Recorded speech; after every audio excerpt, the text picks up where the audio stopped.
Once, in an age when the world had grown restless and divided, the people cried out for hope.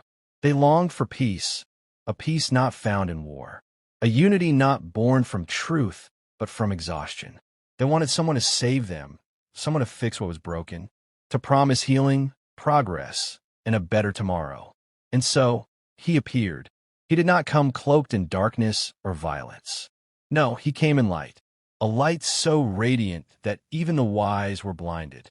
He spoke of love, of equality, of human potential.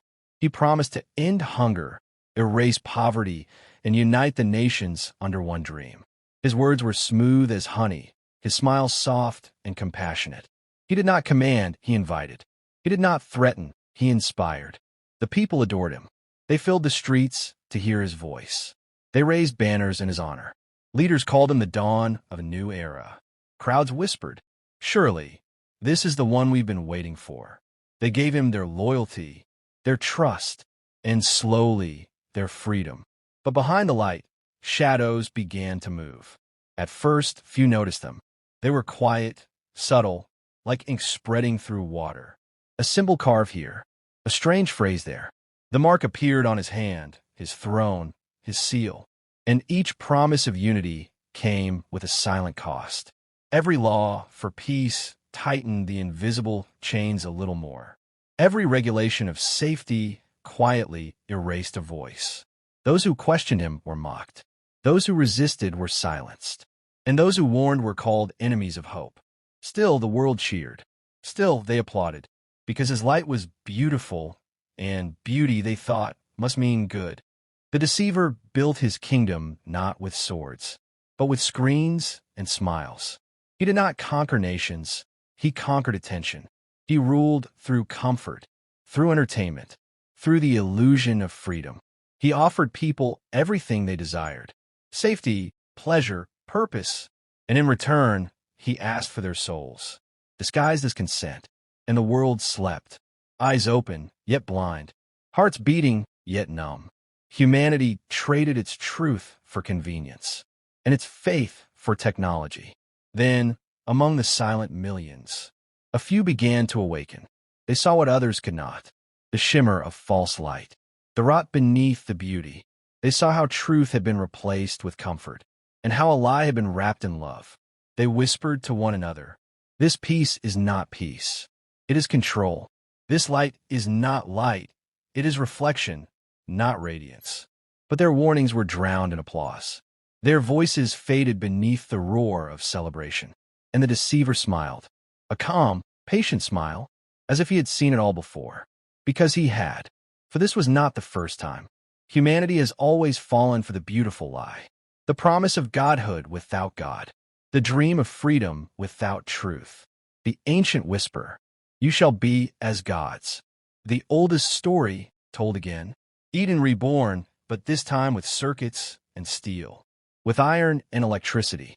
The fruit was now digital, and the serpent spoke in algorithms. And still, mankind reached out to take and eat. Yet even in darkness, light remained.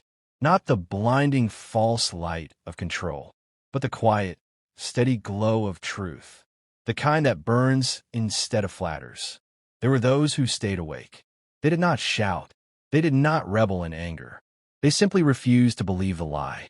They carried truth quietly in their hearts. They helped the fallen. They healed the wounded. They forgave the deceived. They learned that true power is not in control, but in surrender. That salvation does not come from a man or a movement, but from the eternal word, the one light no shadow can imitate. Studio microphone, music swells, hope and sorrow intertwined. Time passed, and the world reached a crossroads once more.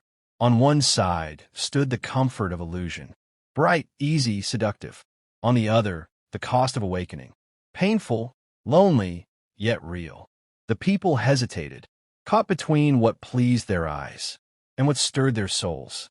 And in that moment, the voice returned, soft, steady, eternal. Do not be deceived by the light that flatters. Seek the light that burns, the one that purifies, not pleases. For every age births its deceiver, and every age demands its witnesses. Only those who truly see will stand. The skies trembled, the false sun flickered, screens shattered, and the great illusion began to crumble. The deceiver's throne cracked beneath his feet, his golden smile fading into shadow. For the truth cannot be killed. It only sleeps until called. And from the ruins, the remnant rose, men and women carrying flames of real light.